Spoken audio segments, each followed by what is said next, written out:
Hello everyone, habari zenu. Welcome back to Bonga English. Karibuni tena kwenye channel ya Bonga English.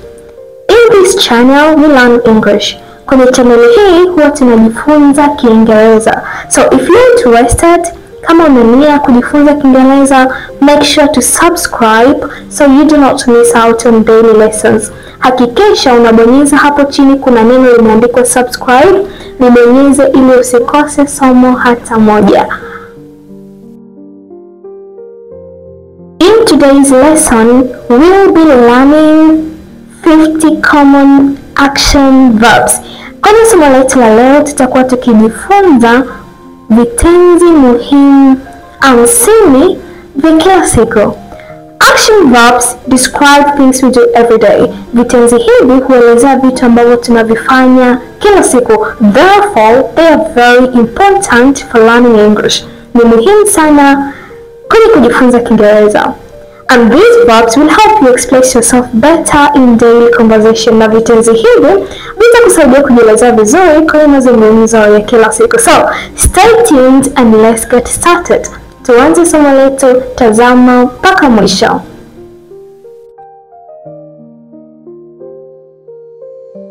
Our first action verb, kitenzi chetu cha kwanza ni neno eat. Eat maana yake ni kula. Eat. Mfano, she eats every morning. Yeye hula kila asubuhi. Eat. Next, tuna neno lingine linaitwa drink. Drink maana yake ni kunywa. Mfano, she drinks water after running. Yeye hunywa maji baada ya kukimbia. Drink. Up next, tuna neno lingine linaitwa run. Run maana yake ni kimbia. Kwa mfano, the children run in the park. Watoto hukimbia kwenye bustani. Run. Another useful phrase, kitendo kingine ambacho kinatumika sana ni neno walk. Walk maana yake ni kutembea. Walk. Mfano, we walk to school every day. Sisi hutembea kwenda shule kila siku. Walk. Another word is write. Write maana yake ni andika. Write. Kwa mfano, she writes a letter to her friend. Yeye huandika barua kwenda kwa rafiki yake. Write. Neno jingine linaitwa read. Read maana yake ni soma. Read. Kwa mfano, I read a book before sleeping. Mimi husoma kitabu kabla ya kulala. Read. Moving on, tuna neno jingine linaitwa speak. Speak maana yake ni zungumza. Speak. Kwa mfano, they speak English fluently. They speak English fluently. Wao huongea Kiingereza kwa ufasaha. Also, tuna neno jingine linaitwa listen. Listen. Listen maana yake ni sikiliza. Kwa mfano, he listens to music while working. Yeye husikiliza muziki wakati anafanya kazi. Listen. Up next, tuna neno jingine linaitwa watch. Watch maana yake ni tazama. Kwa mfano, we watch movies on weekends. Sisi hutazama filamu siku za weekend. Watch. The next action verb ni neno walk. Walk maana yake ni kufanya kazi. Work. My dad works in the office. My dad works in the office. Baba yangu hufanya kazi ofisini. Work. Neno lingine ni neno teach. Teach maana yake ni fundisha. Teach. Kwa mfano, she teaches English online. Yeye hufundisha Kiingereza mtandaoni. Teach. Let's keep going. Neno jingine ni neno learn. Learn. Learn maana yake ni kujifunza au jifunza. Kwa mfano, we learn new words every day. Sisi hujifunza maneno mapya kila siku. Learn. Neno jingine very useful linatumika sana ni neno love. Love maana yake ni penda. Love. Kwa mfano, I love my family. Mimi naipenda familia yangu. Love. Hatujamaliza. Neno jingine linaitwa ni hate. Hate. Hate maana yake ni chukia. Kwa mfano, she hates waking up early. Yeye huchukia kuamka mapema. Hate. Next action verb, neno jingine linaitwa ni sleep. Sleep maana yake ni kulala. Sleep. Kwa mfano, the baby sleeps peacefully. Mtoto hulala kwa amani. Sleep. Also, tuna neno jingine linaitwa wake up. Wake up. Wake up maana yake ni amka. Kwa mfano, I wake up at 6 a.m. Mimi naamka saa 12 asubuhi. Wake up. Neno jingine ni neno buy. Buy maana yake ni nunua. Buy. Tamka buy. Kwa mfano, he buys groceries every Saturday. Yeye hununua bidhaa kila Jumamosi. Buy. Up next, tuna neno jingine linaitwa sell. Sell. Sell maana yake ni uza. Kwa mfano, she sells clothes at the market. Yeye huuza nguo sokoni. Sell. Neno jingine very useful and important ni neno linaitwa open. Open maana yake ni fungua. Kwa mfano, please open the door. Tafadhali fungua mlango. Open. Neno jingine tuna neno close. Close maana yake ni funga. Close. Kwa mfano, he closes the shop at 8 p.m. He closes the shop at 8 p.m. Yeye hufunga duka saa 2 usiku. Close. Neno jingine ni neno call. Call maana yake ni piga simu. Call. Mfano, I will call you later. Nitakupigia baadaye. Call.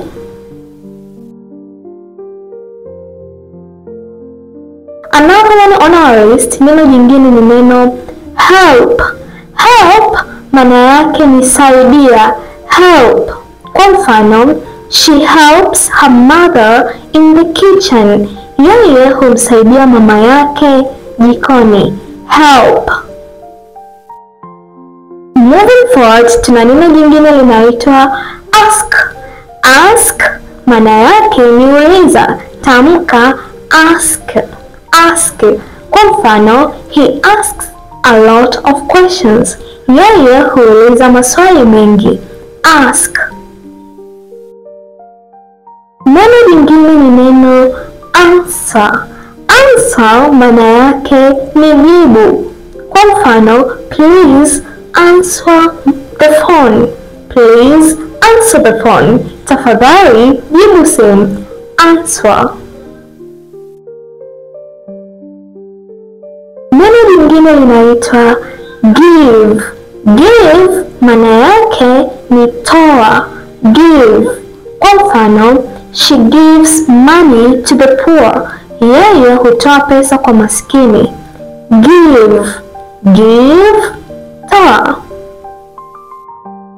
Neno nyingine tuna neno linaitwa take. Take. Take maana yake ni chukua. Kwa mfano, take your books. Chukua vitabu vyako. Take your books. Take.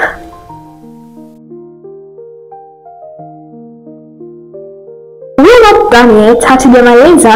Tuna neno lingine linaitwa dance. Dance maana yake ni cheza. Kwa mfano, they dance at the party. Wao hucheza kwenye sherehe. Dance. Up next, tuna neno lingine linaitwa sing. Sing maana yake ni imba. Kwa mfano, she sings beautifully. Yeye huimba vizuri. Sing.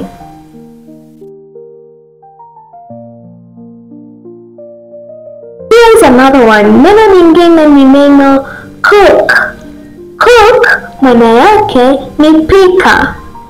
Kwa mfano, my mom cooks delicious food. Mama yangu hupika chakula kitamu.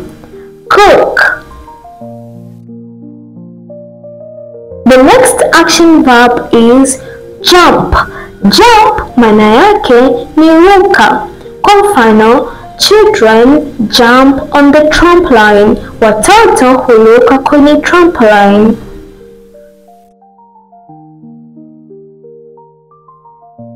Up next is cry. Cry maana yake ni lia. Cry. Kwa mfano, the baby cries a lot. Mtoto hulia sana. Cry, lia. Neno lingine ni neno smile. Smile maana yake ni tabasamu. Smile, tabasamu. Mfano, she smiles when she sees him. Yeye hutabasamu anapomwona. Smile. Another useful word linalotumika pia ni neno laugh.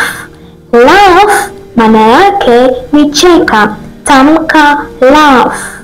Kwa mfano, we laugh at the funny joke. Sisi hucheka kwa mzaha wa kuchekesha. Laugh. Another common one, neno jingine linaitwa ni ride. Ride maana yake ni kuendesha baiskeli au bodaboda, au ukiwa unapanda farasi waga tunatumia neno ride. Kwa mfano, he rides his bicycle to work. Yeye huendesha baiskeli kwenda kazini. Ride. Neno lingine ni neno drive. Drive maana yake ni kuendesha gari, lori, train. Kwa mfano, I am driving a car. Mimi ninaendesha gari. Drive. Neno lingine linaitwa swim. Swim maana yake ni ogelea. Swim. Kwa mfano, they swim in the lake. Wao huogelea ziwani. Swim.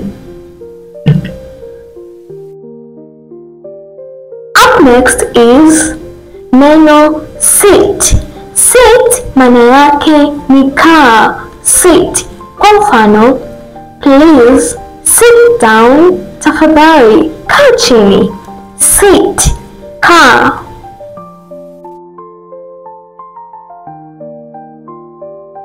Neno lingine tunalo linaitwa ni neno think. Think maana yake ni fikiria. Think. Kwa mfano, he thinks about his future. Yeye hufikiria kuhusu maisha yake ya baadaye. Think. Up next ni neno stand. Stand maana yake ni simama. Kwa mfano, she stands near the door. Yeye husimama karibu na mlango. Stand.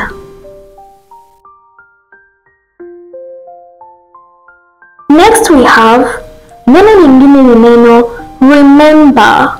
Remember maana yake ni kumbuka. Tamka remember. Kwa mfano, I remember your name. Nakumbuka jina lako. Remember. Tuongeze neno lingine linaitwa ni neno forget. Forget maana yake ni sahau. Forget, mfano, don't forget your keys. Usisahau funguo zako. Forget. Another one on our list, neno jingine tuna neno linaitwa play. Play maana yake ni cheza. Kwa mfano, the kids play outside. Watoto hucheza nje. Play. Usichoke, tunaendelea na neno jingine linaitwa wash. Wash maana yake ni kuosha. Wash. Kwa mfano, he washes the dishes. Yeye huosha vyombo. Wash. Up next is neno jingine ni neno brush. Kubrush maana yake ni kupiga mswaki, lakini pia ukiwa unasugua chini tunasemaga ni una brush. Kwa mfano, I brush my teeth every morning. Mimi hupiga mswaki kila asubuhi. Brush. Moving on, tuna neno linaitwa pull. Pull maana yake ni vuta. Tamka pull. Pull. Kwa mfano, pull the door to open it. Vuta mlango kufungua. Pull. Neno lingine ni neno push. Push maana yake ni sukuma.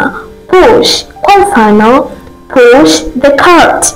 Sukuma toroli. Push.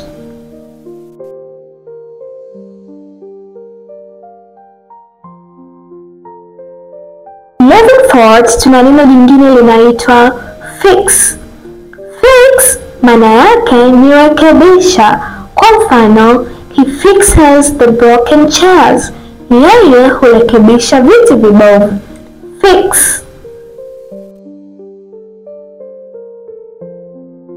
Neno lingine ni neno cut. Cut maana yake ni kukata. Cut. Kwa mfano, she cuts vegetables for dinner.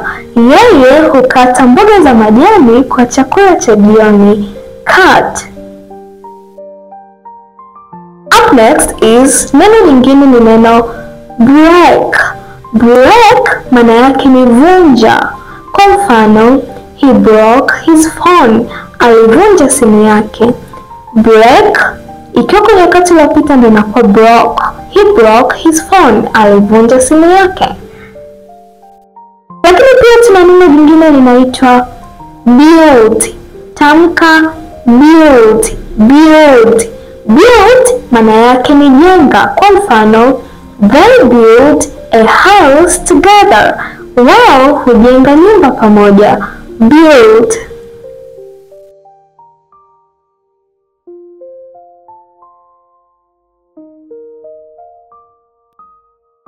So that's it for today guys. Kwa leo tutaishia hapa. I hope you found these action verbs helpful. Natumai unaweza kujifunza kitu. So keep practicing, endelea kufanya mazoezi, and soon you'll be speaking English with confidence. Na hivi karibuni utakuwa ukiongea Kiingereza vizuri sana.